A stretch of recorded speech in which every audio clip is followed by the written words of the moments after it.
Bien, dicho esto, solamente mencionar rápido lo que vimos el lunes, lo que tiene que ver con el torque. Establecimos las condiciones para que una fuerza, ya sea en el plano o en el espacio, cause un efecto. En este caso, puede ser un cuerpo rígido o una porción de él, de tal manera de hacerlo llegar a una tendencia a la rotación. Este concepto de tendencia en física es un poco complicado porque el cuerpo tiene que estar o en equilibrio o en movimiento rectilíneo uniforme, o sea, no tienen que haber aceleraciones. Y esto pues quiere decir de que incluso a nivel rotativo no tiene que haber una aceleración centrípeta ni una aceleración angular, no que simplemente es una tendencia a que el cuerpo pudiera moverse o rotar en ese sentido. Entonces, es una cuasi rotación, podemos decirlo así. En este caso, pues vimos el caso puntual de una fuerza en el plano. Vimos que es un cuerpo rígido. Un cuerpo rígido, pues es prácticamente cualquier cuerpo que está conformado por un colectivo de partículas en el espacio, ¿verdad? Sometido a múltiples fuerzas. Estas fuerzas pueden ser externas o internas. Nos vamos a ocupar de las fuerzas externas, que son las que en este caso actúan sobre el cuerpo, cualquiera que sea. Vimos lo que es la transmisibilidad de una fuerza. Aquí básicamente eso también estaba en la teoría del parcial anterior.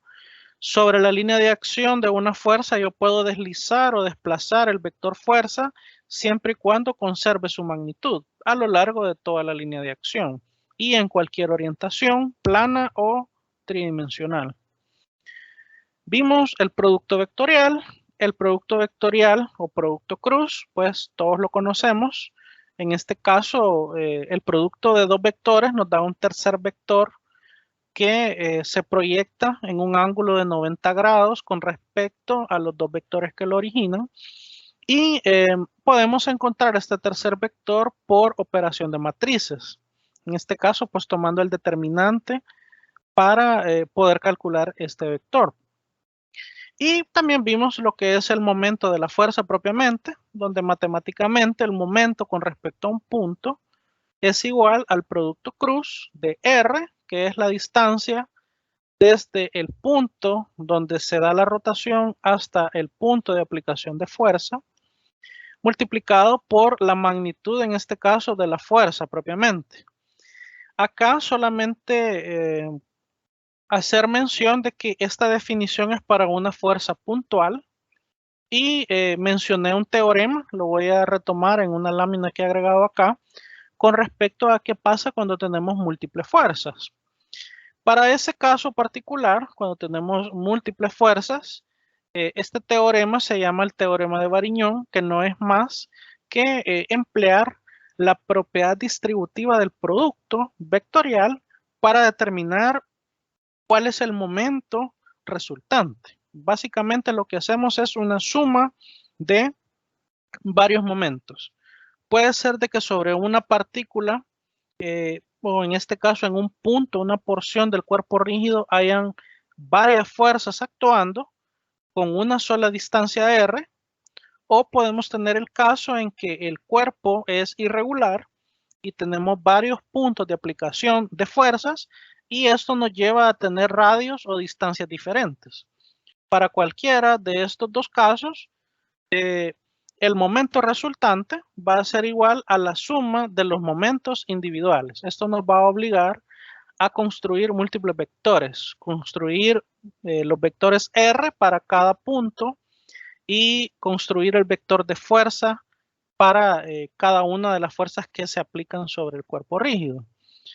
Este teorema lo vamos a usar prácticamente en toda lo que queda de la asignatura, ya que para los casos así más puntuales y más prácticos, sí es común que nosotros encontremos múltiples fuerzas. Difícilmente vamos a encontrar casos en que solo sea una única fuerza la que esté actuando sobre un cuerpo. Bien, vimos un par de ejercicios en el plano donde vimos unas situaciones tales que teníamos un punto donde se da la tendencia a la rotación y un punto de aplicación de fuerza. Acá en esta presentación están planteados 3 ejercicios más yo resolví el 1 y el 2. Acá aparecen el 3, 4 y 5. Los voy a dejar acá planteados para que ustedes puedan resolverlos. Los podemos revisar después en un momento de consultas. Y voy a avanzar con los ejercicios donde tenemos la tendencia a la rotación, pero en el espacio, que van en este caso a partir de este ejercicio 6. Y también esto se vincula a lo que tenemos en la tarea a partir del ejercicio 4. Bien, en este ejercicio dice que es una placa rectangular, la podemos ver acá de color celeste. Está apoyada por ménsulas en los puntos A y B, que en este caso las ménsulas no son más que piezas de anclaje o de apoyo. Y en este caso también hay un alambre que va desde el punto C, que está en esta esquina de la placa, y va hasta este punto D. Se sabe que la tensión en el alambre es de 200 newton. En este caso nos piden que determinemos el momento con respecto al punto A de la fuerza ejercida por el alambre en el punto C. O sea, acá en este punto A tenemos que determinar hacia dónde va la tendencia a la rotación por acción de esta fuerza de tensión que tenemos en esta esquina. Podemos ver que acá nos dan varias cotas, por lo menos la altura del punto D, 240 milímetros. Tenemos acá distancias de los puntos A y B, también en milímetros, y el ancho de la placa, que serían las cotas del punto C, que van hasta los 300 milímetros. Bien, en estos casos, cuando ya tenemos cuerpos rígidos en el espacio, acá el cuerpo rígido básicamente es la placa completa. Dentro de esta placa yo puedo tomar cualquier punto dentro de ella, pero particularmente acá pues se está tomando este punto C que está justo en el vértice. Lo primero que tenemos que hacer es encontrar las coordenadas de los puntos de interés y para eso yo necesito trazar un espacio tridimensional. Yo necesito establecer cuál va a ser mi referencia o mi marco de referencia inercial como se miraba, por ejemplo, cuando estudiábamos física.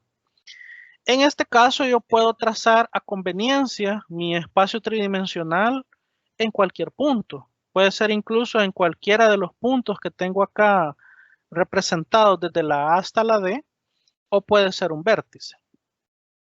En este caso, para que trabajemos con datos en su mayoría positivos, yo voy a trazar el espacio tridimensional colocando el punto 0,0 en este vértice que tenemos acá cerca del punto B. Y vamos a tener distancias positivas hacia la derecha, hacia la izquierda y hacia arriba. Como menciono, esto, por ejemplo, ya en una evaluación o en la resolución de una tarea, pues depende de cómo cada persona lo visualice mejor. Y está demostrado que independientemente la referencia que ustedes tomen, la respuesta es la misma. Siempre se llega a los mismos valores. Bien, voy a hacer un trazo acá a mano alzada.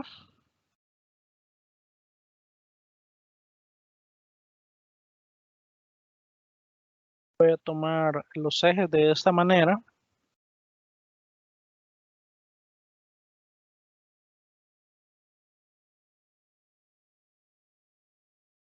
Voy a tener acá el Z positivo hacia este costado. Y en este espacio tridimensional tenemos que determinar nuestros puntos de interés. Nos están diciendo que la rotación se tiene que medir en el punto A. Tomando esta referencia acá, o sea, el punto 0,0 en este vértice, yo tengo que tomar en cuenta la distancia que hay desde acá hasta el punto A, que en este caso sería estos 240 milímetros más estos 80 milímetros que están acá. En este caso tendríamos 320 milímetros.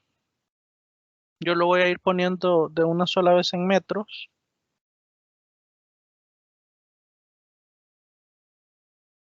Lo voy a asignar por acá, por ejemplo, el punto A.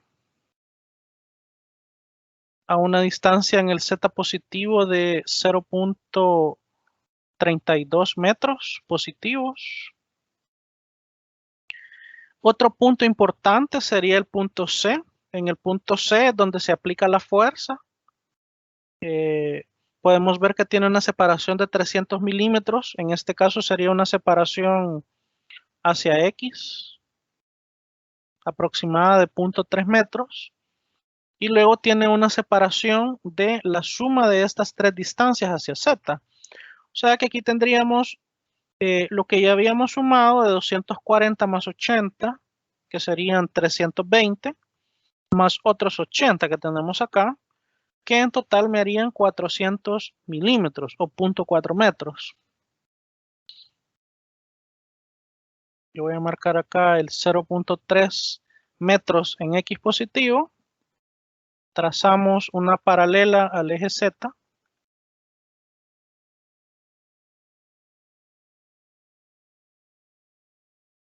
Y acá en el eje Z, si acá tengo 0.32, voy a asumir que más o menos el 0.4 está un poco adelante del 0.32 y trazo una paralela al eje X.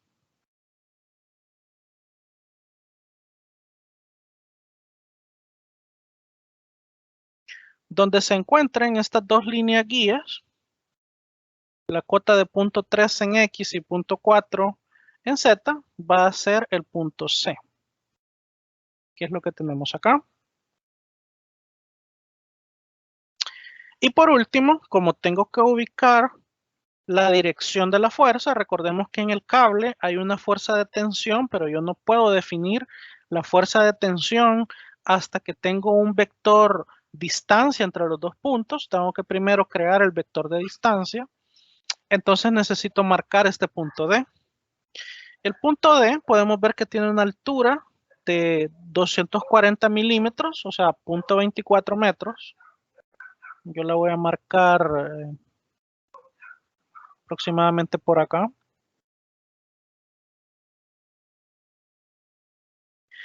Y en esta altura trazamos una paralela a Z para medir cuál es la distancia real del punto D, que en este caso son 80 milímetros o 0.08 metros.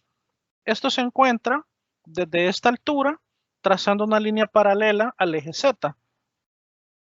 Tal vez acá va a ser un poco difícil. Ustedes lo pueden hacer ahí de mejor manera con una regla. Voy a trazar por acá la línea guía que haga el intercepto en Z, que aquí sería el Z 0.08 metros, o lo que es lo mismo, 80 milímetros.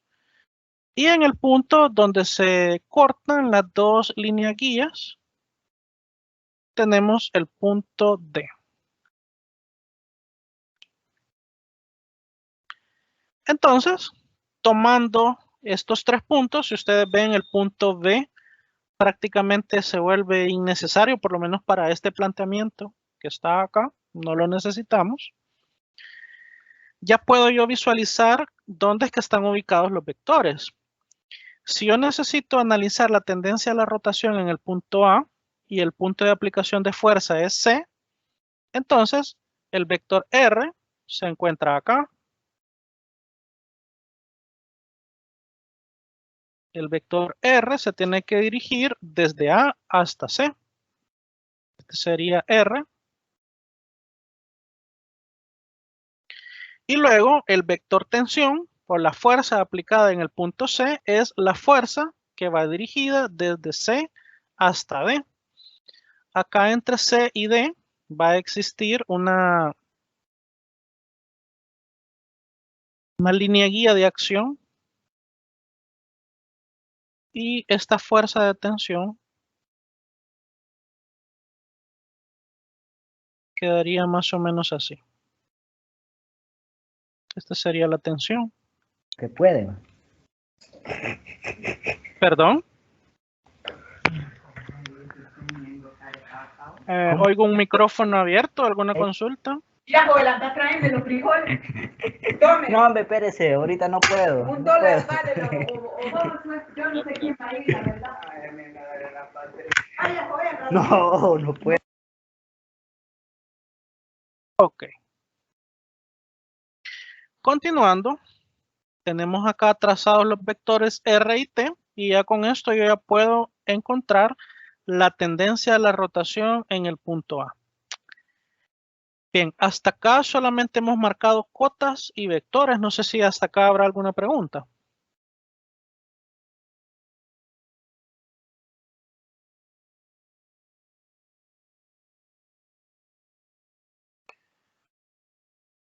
¿Queda claro el trazo en el espacio?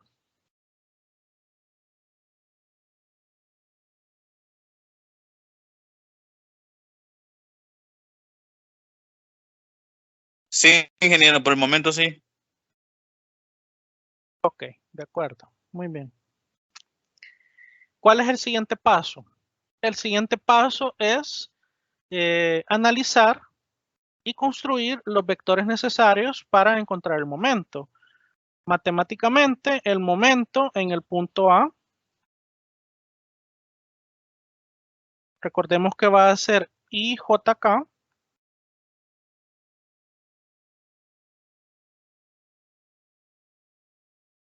de los dos vectores. En este caso, las tres componentes de R, Rx, Ry y Rz. En el ejercicio que resolvimos el lunes, las componentes Z nos daban 0 porque estábamos trabajando en el plano, pero en esta ocasión sí vamos a tener valores. Y luego tendríamos la tensión, que es la fuerza, tensión X, tensión en Y y tensión en Z.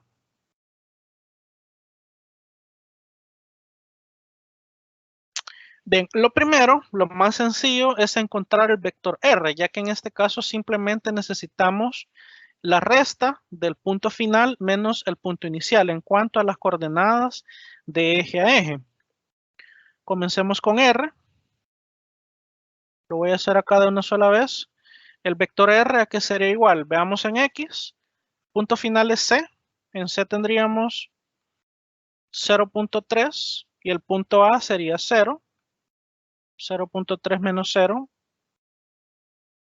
en Y. Más en Y podemos ver que ninguno de los dos puntos tiene una cota de altura. Sería 0 menos 0. En J. Y por último, en el eje Z, podemos ver que el punto C, su cota es 0.4. Y el punto A, su cota es 0.32.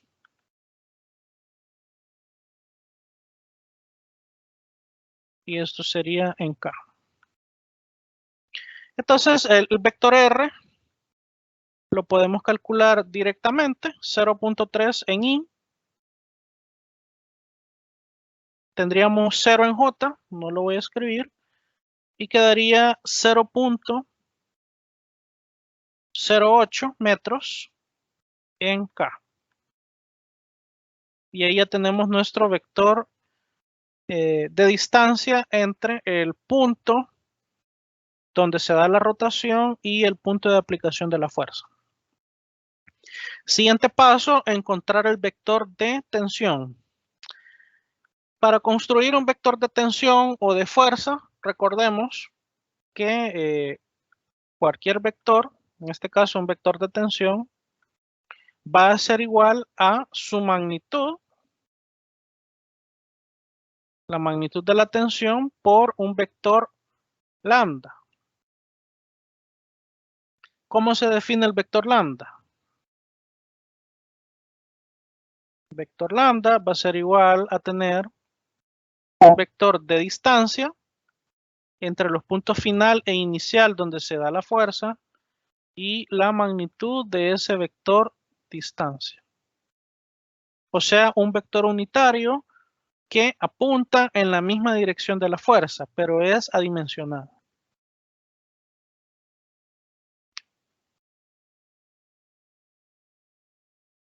Bien. Vector distancia. ¿A qué sería igual? Vector distancia está trazado apuntando desde C hasta D. Entonces tenemos que tomar las cotas X, Y, Z de los dos puntos. Veamos para X. Tenemos 0 menos 0.3. Para J tendríamos 0.24 menos 0. Y para acá, el punto D tiene 0.08 positivo de cota en Z menos el punto inicial que sería 0.4.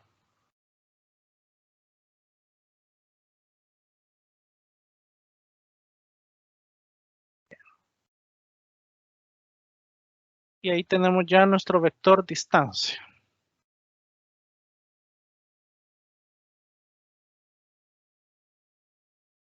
Menos 0.3 en Y más 0.24J. Y en K tendríamos 0.08 menos 0.4. Que si no estoy mal sería menos 0.32.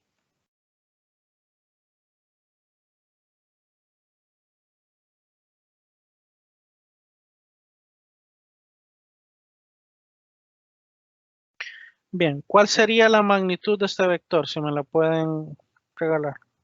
Al hacer la raíz cuadrada de cada una de las componentes al cuadrado.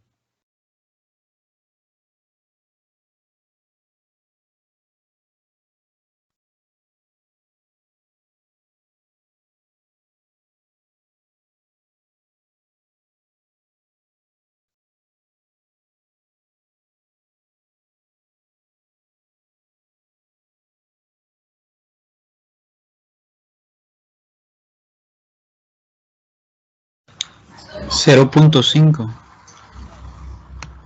0.5. Ok. Gracias. Esto sería en metros. Y entonces ya podemos encontrar nuestro vector de tensión. Acá se dice que la tensión en el alambre se sabe que es de 200 newton. Entonces vamos a utilizar ese valor para encontrar finalmente las componentes del vector tensión. Sustituyendo directamente, sería los 200 newton por el vector de distancia, 0.3i más 0.24j.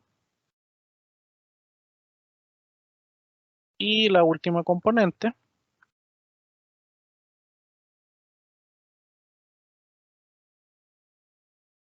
y todo esto dividido entre 0.5.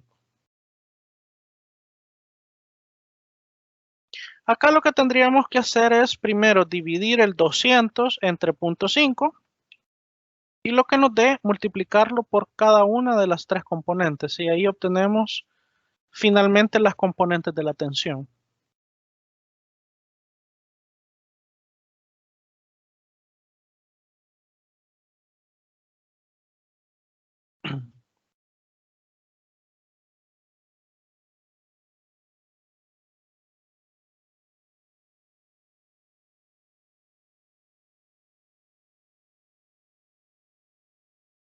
Me da menos 152 de tensión. Eso para la componente I.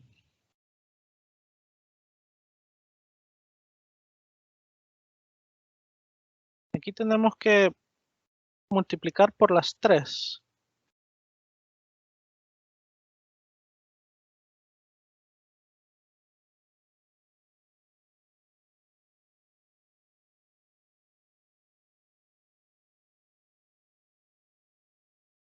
¿Alguien más? ¿Alguien que tenga los valores?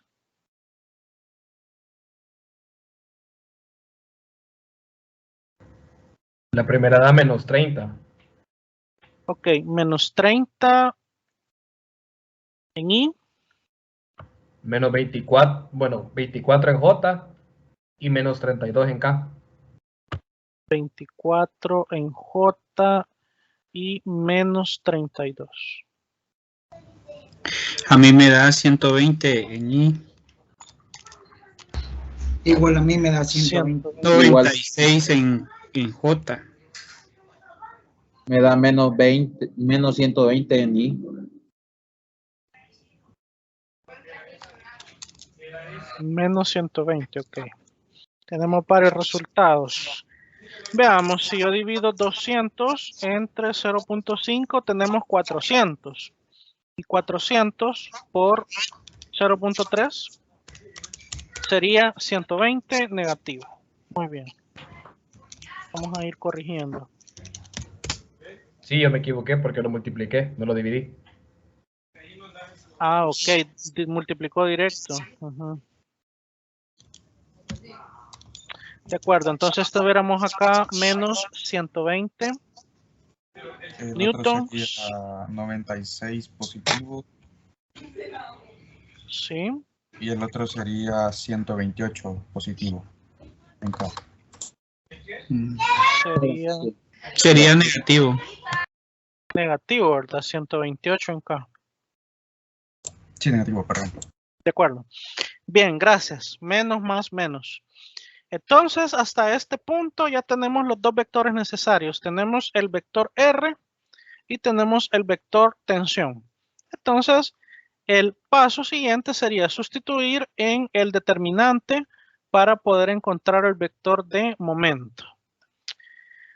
Lo voy a dejar acá. El momento en A sería siempre las tres columnas de los vectores unitarios y JK. Componentes de R, punto 3, 0 y 0.08. Y componentes de fuerza, menos 120, 96 y menos 128. Bien, con esto ya podemos efectuar la resolución del determinante por cualquiera de los métodos, cofactores o Kramer, y finalmente encontrar las tres componentes del momento. Acá probablemente vamos a tener las tres componentes X, Y y Z, cada una en unidades de Newton por metro. Bien, resolvamos el determinante y por favor me dicen cuánto les da la respuesta final.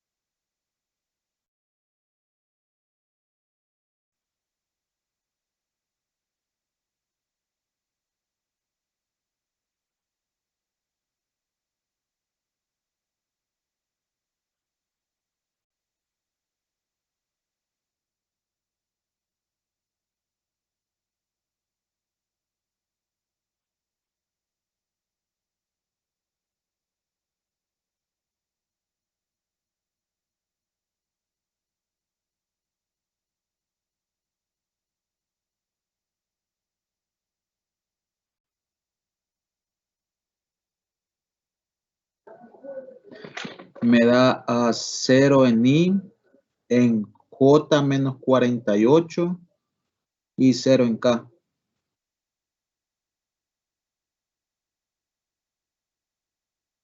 Y en I puede dar 0, ingeniero, porque si lo se hace por cofactor, solo la multiplicación de 0 por menos 128 da 0, pero el 96 por 0.08.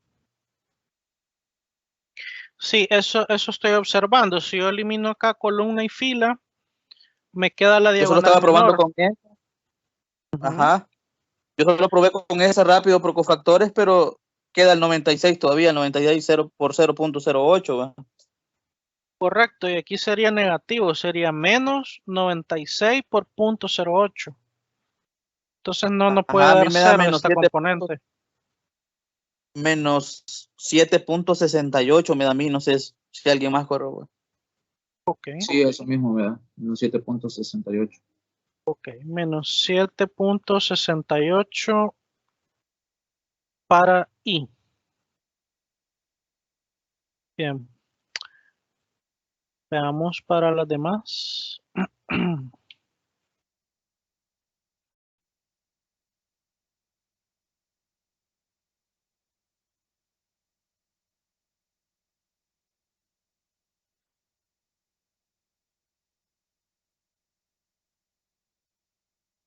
Bien, en J tendríamos 0.3 por menos 128. Eso nos daría menos 38.4. Y a eso le vamos a restar el menos 120 por 0.08.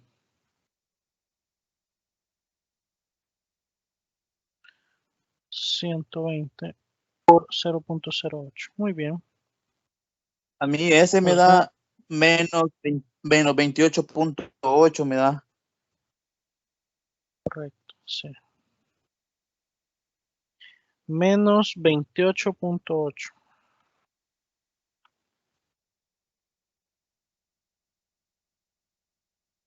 En J. Y cada como los dos están multiplicados por 0, creo que va a ser 0. En K, veamos. No, en K tenemos 0.3 por 96 en la diagonal mayor. Pero, bueno, y si se hace por cofactor siempre no quedaría eliminada la tercera columna. Sí, por cofactor tendría que eliminar la primera fila y la Me tercera quedaría, columna. sí. Pues sí. Punto 3 por 96 y menos 120 por 0, que se hace 0, ¿verdad? Entonces, 0.3 por 96 nos da 28.8 positivo. Sí, 28.8.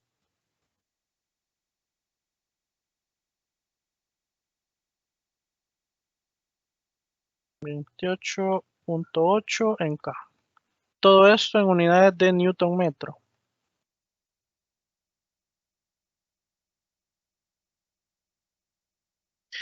Bien, y esa sería la respuesta final. Menos 768 en I, menos 28.8 en J, más 28.8 en K. Tenemos dos componentes negativas y una componente positiva. Y ahí tenemos finalmente el vector de momento. Acá es donde se complica lo que mencionaba yo el día lunes. Si yo les pregunto hacia dónde es la tendencia de la rotación, ¿es horaria o antihoraria? Teniendo solamente esto, ¿qué respuesta podrán dar?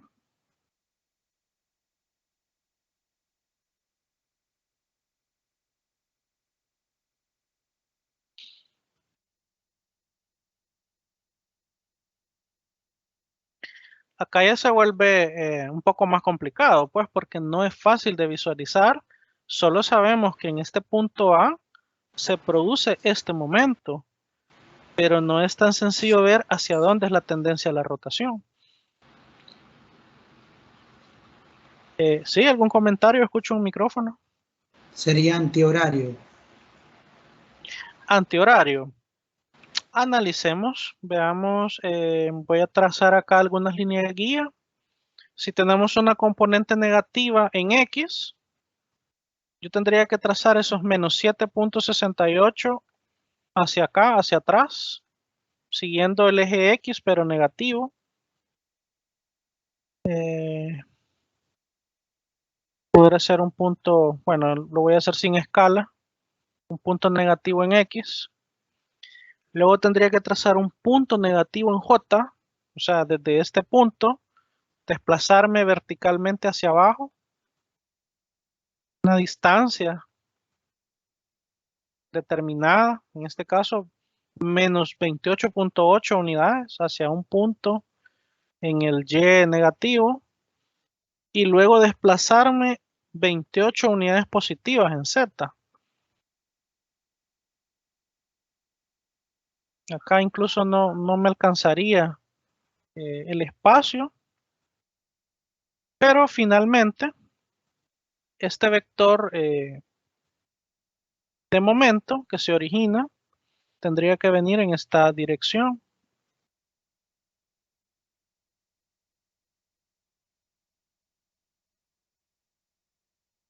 Más o menos, ¿verdad? Acá no está a escala, pero sí tendríamos que ubicar la coordenada X hacia X negativo, la coordenada Y negativa, y luego coordenada Z positiva, encontrar ese punto donde termina la construcción de las cotas, y luego trazar el vector desde el punto A hacia ese punto final encontrado. Y ese sería el vector de momento. MA. Entonces, recordemos que este vector de momento, por ser en este caso una tendencia de la rotación, está actuando sobre este punto y no perdamos de vista que esto es una placa sólida. Entonces, si es un vector que tiene una dirección negativa y positiva, probablemente esta placa, pues no sé, puede hacer que sea una rotación horaria, pudiera ser, pero no necesariamente en la vista que nosotros estamos afrontando a nuestros ojos esta imagen. Puede ser que sea en un corte de planos transversal, que por lo menos acá no se logra visualizar, ¿verdad? Entonces, para este tipo de ejercicios que ya son en el espacio, acá, pues lo que se acostumbra es ya no hablar tanto como se decía acá en esta definición que vimos en el plano sobre si se mueve en sentido contrario a las agujas o no. Tal vez ya no utilizamos estos términos como tal, sino que básicamente solo dejamos expresado el momento, ¿verdad? Según lo que hemos obtenido. Si se puede representar, pues se trata la manera de representarlo, aunque no siempre es fácil, ¿verdad? En un software sí definitivamente es más fácil visualizar el momento y se puede remarcar los vectores. Por ejemplo, en GeoGebra se pueden dibujar, se pueden trazar tal cual los vectores y pues ahí sí lo pudiéramos visualizar, ¿verdad? En los ejercicios que se piden en las evaluaciones, pues se trata la manera de hacer una representación pues sin mayor escala, por lo menos solamente esquematizar, diagramar dónde están los vectores y pues tratar de explicar la situación, ¿verdad? Bien, no sé si tendrán alguna pregunta, alguna consulta.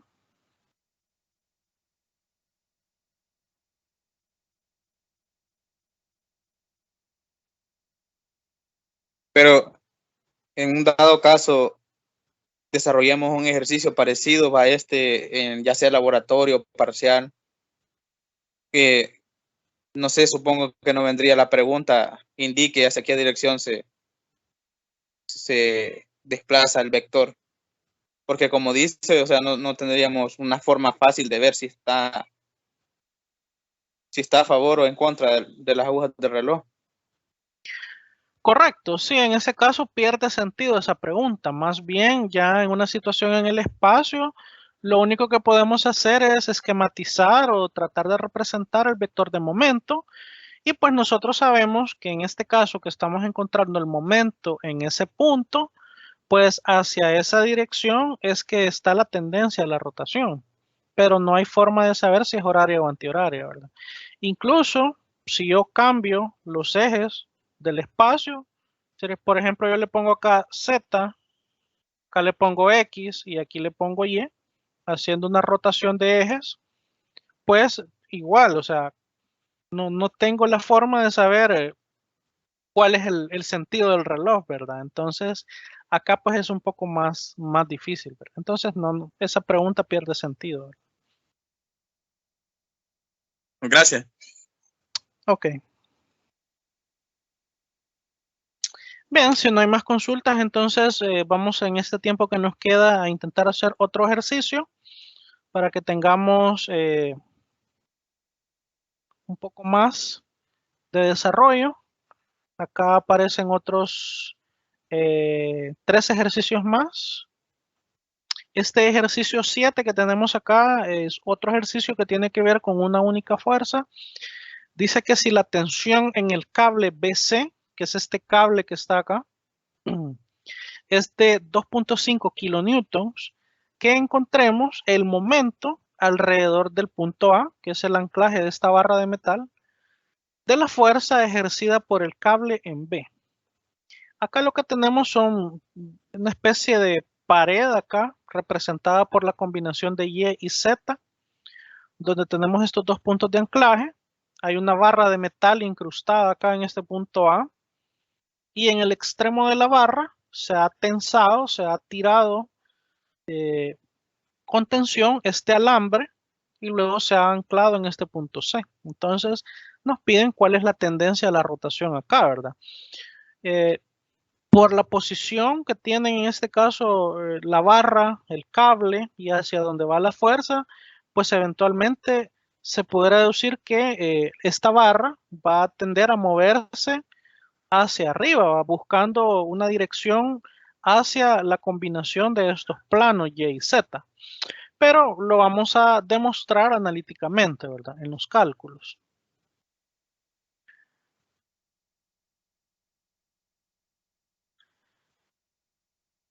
Bien, acá en este ejercicio ya nos dan el espacio tridimensional, ya nos dicen dónde está X, Y y Z, pero si no nos lo dieran igual yo puedo trazar cualquier referencia que me sea conveniente.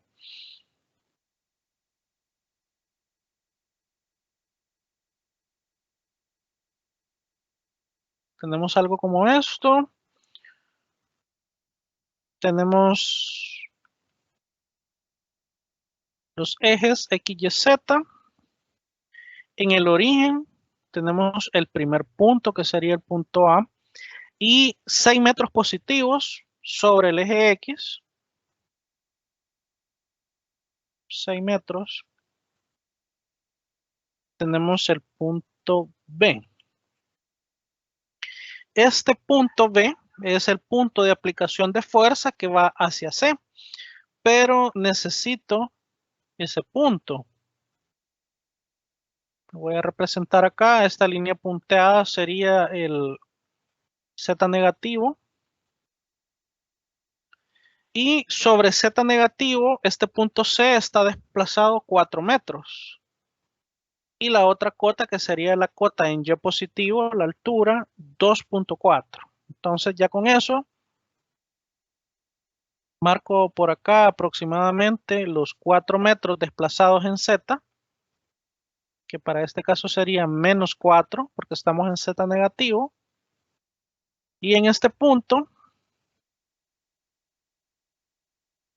trazamos una línea vertical que luego tiene que intersectarse con una línea de 2.4 metros de altura. Voy a marcar por acá los 2.4 metros positivos de Y y trazamos una paralela al eje Z.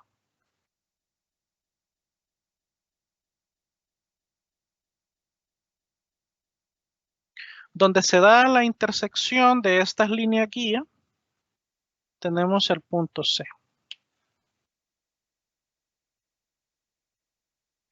Y en este ejercicio la facilidad que tenemos es que desde el punto donde se da la tendencia a la rotación, que es A, hacia B, que es el punto de aplicación de fuerza, pues prácticamente toda esta línea coincide con el eje X y con la única longitud que tenemos acá.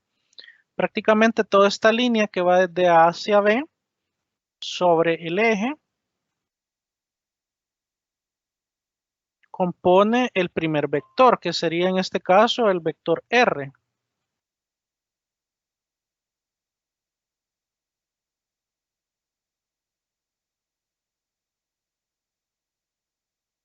Luego, desde el punto B hacia el punto C, voy a tener la tensión del cable. Este vector va a actuar entre los dos puntos. Acá hay una línea de acción de la fuerza de tensión y dirigiéndose desde B hasta C, voy a tener esa tensión. Más o menos así. Aquí tendría la tensión en el cable. Y entonces con eso ya tenemos lo necesario para calcular el momento. Solo necesitamos las componentes IJK de la fuerza de tensión. Prácticamente el vector R ya está totalmente especificado. Podemos ver que este vector R se desplaza exactamente sobre el eje X. Tiene una componente X igual a 6, aquí sería 6i.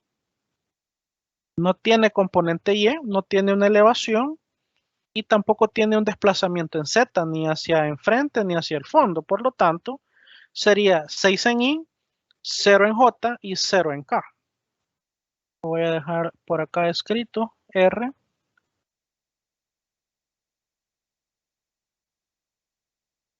Seis en I. Los ceros no se colocan, pero lo voy a dejar solamente para aclarar que no tenemos estas componentes para R. 0 en J y 0 en K.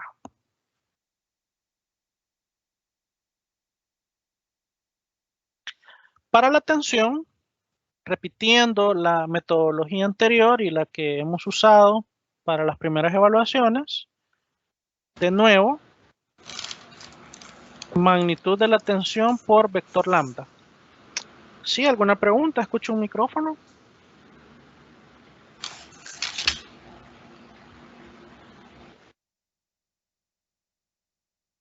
Ok, creo que se le activó ahí a alguien.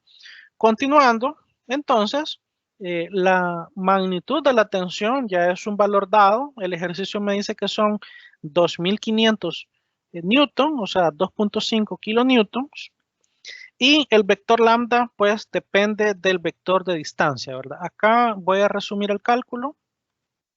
Lo voy a escribir de una vez. El vector de tensión sería igual a 2500 newton por el vector lambda, que el vector lambda estaría compuesto en el numerador por el vector d, que son las distancias. Las voy a tomar acá de una vez. Sería el punto C menos el punto B. Para X tenemos 0 menos, en B tenemos 6.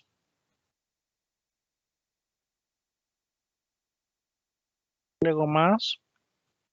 En Y tenemos 2.4 menos 0. Y en K tenemos el desplazamiento de menos 4 que tiene acá este punto C. Menos 4. Y el punto B ya vimos que no tiene ningún desplazamiento en K.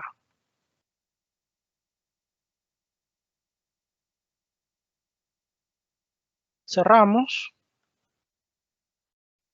Y el denominador sería la magnitud de este vector que acabamos de encontrar, que para este caso la magnitud sería la raíz cuadrada de menos 6 al cuadrado más 2.4 al cuadrado más menos 4 al cuadrado. Con todo esto que tenemos acá, está lo necesario para que ya podamos encontrar las tres componentes del vector de tensión que está en este caso actuando en ese cable. Bien, por favor hagamos los cálculos y cuando lo tengan listo, por favor me dictan los valores.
Me dio en I 1974 menos.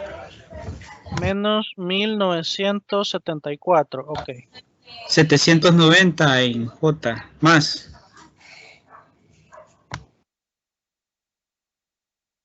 Ok. Y en K. Y menos 1316.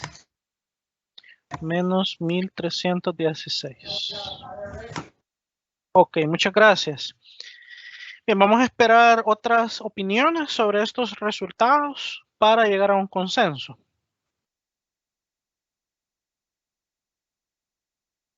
Lo mismo me dio, ingeniero.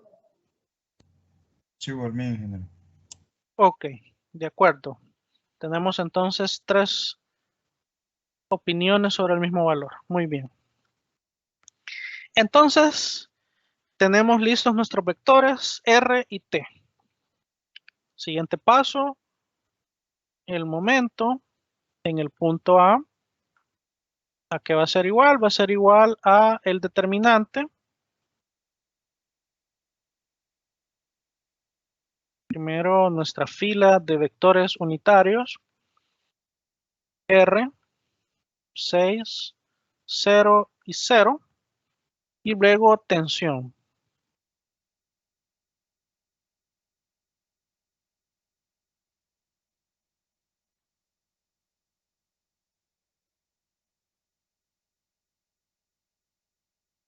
Muy bien. Y ahí está.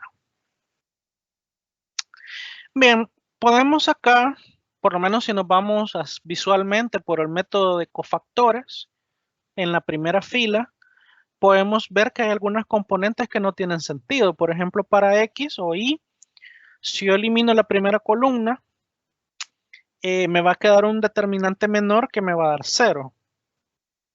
Si hago lo mismo para J, eliminando la segunda columna, acá solamente va a haber una diagonal que va a tener valor. O sea que sí va a haber componente J. Y por último, en K, elimino la tercera columna y nuevamente solamente una diagonal va a tener valor. Entonces este vector va a tener solo 2 componentes. Por favor, me dicen cuánto les dan de resultado.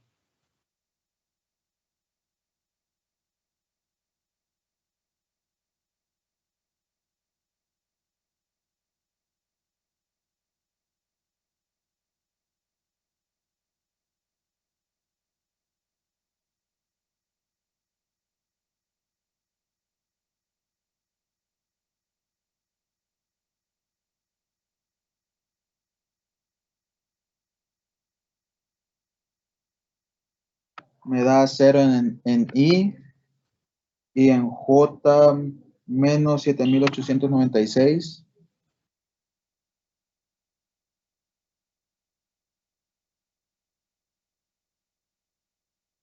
¿Mm?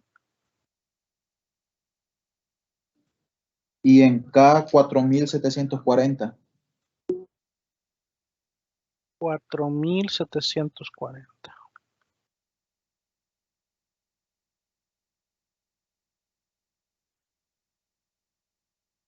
Muy bien. Esperemos a ver si nos reconfirman estas respuestas. Sí, sí, eso es. Ingeniero, yo tengo una consulta, no sé en qué parte me equivoqué ahí, Dígame. para calcular las componentes de T, Sí, porque sería dividiendo, ¿verdad? El menos, es menos 6, ¿verdad? sí, aquí es menos 6 en I. Ujú. Ah, bueno, pues ahí tengo el detalle, muchas gracias. Vaya, ok, de acuerdo.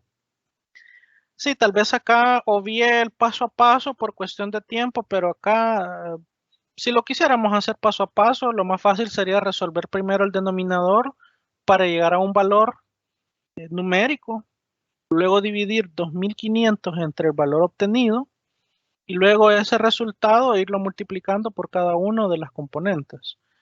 Esta operación se podrá hacer de una vez, pero hay que programarla. Si ustedes programan, por ejemplo, una hojita de cálculo de tal manera de solo colocar los valores, pues automáticamente y secuencialmente pueden obtener las componentes, ¿verdad?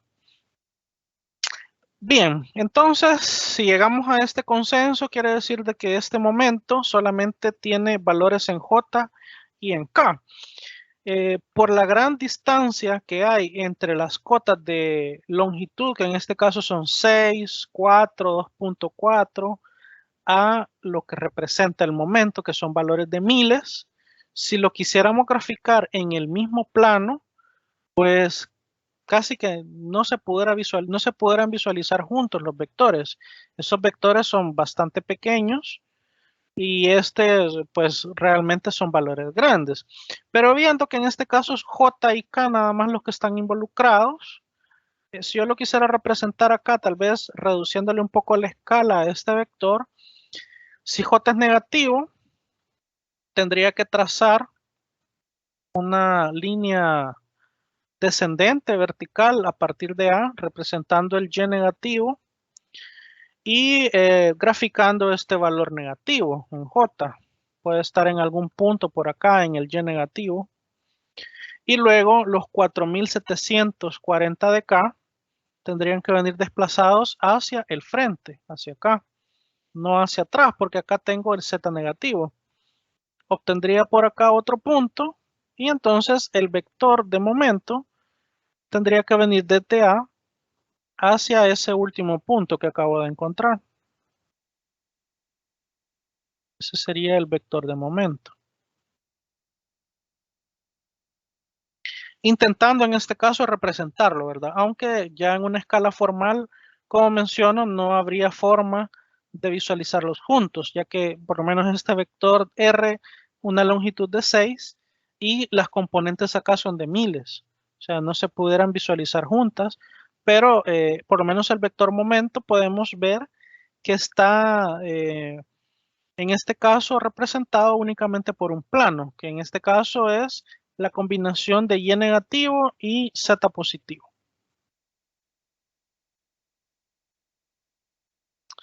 Bien, y ahí quedaría finalizado el ejercicio. No sé si tendrán alguna pregunta. En el caso de que actúen varias fuerzas, así como el primer ejercicio de la guía, tendríamos que ir haciendo cada, digamos, con respecto a cada fuerza, con el punto de aplicación y después sumarlo, o ¿cómo sería en ese caso? Correcto. Recordemos que por eso es que introduje acá el concepto del teorema de Variñón, donde el momento resultante es igual a la suma de los momentos individuales. En ese caso tendríamos que ir calculando un R y un F para cada uno, ¿verdad? En este caso, sea en el plano, sea en el espacio, de igual manera van a haber probablemente R diferentes y fuerzas diferentes. Por lo menos si tuviera algo como lo que vimos acá, si en lugar de un solo cable hubieran más cables, por ejemplo que hubieran 2 cables más, tal vez algo como esto, tuviéramos acá la barra metálica en el sentido de X positivo y luego esta barra se anclara, por ejemplo, a 3 puntos, por decir algo. Pues acá inventando, ¿verdad? Y yo quisiera encontrar la tendencia a la rotación, por ejemplo, en el origen. Entonces, ¿qué tendría que hacer? Tendría que encontrar 3 distancias, en este caso 3 radios. Si fuera una confluencia de fuerzas, pues yo tendría acá 3 tensiones y básicamente la R es la misma, pero los vectores de tensión no. Entonces acá sí tendría que encontrar el momento resultante en el origen y esto tendría que ser el momento de la tensión 1 más el momento de la tensión 2, etcétera, ¿verdad? Donde cada uno de estos momentos es R cruz F, ¿verdad? Donde F es la tensión respectiva, encontrándola con este procedimiento. Comprendo, muchas Pero gracias. en el caso, ingeniero, de que los puntos de anclaje estuvieran separados del punto, o sea, del punto en común que tiene este ejercicio, ¿verdad? El Sí. R sí cambiaría, ¿verdad? Como Correcto. la imagen que tenía representando la rotación, ¿verdad? Sí, correcto. Por ejemplo, es como esta placa, por ejemplo. Si esta placa que tenemos acá, además de tener este anclaje en D, en este punto, tuviera otros anclajes, como por ejemplo uno que vamos a ver, este por ejemplo, que vamos a ver más adelante, podemos ver acá que hay varios puntos, ¿verdad? Hay varias fuerzas y varios puntos. Entonces sí, ahí sí tendríamos R diferentes,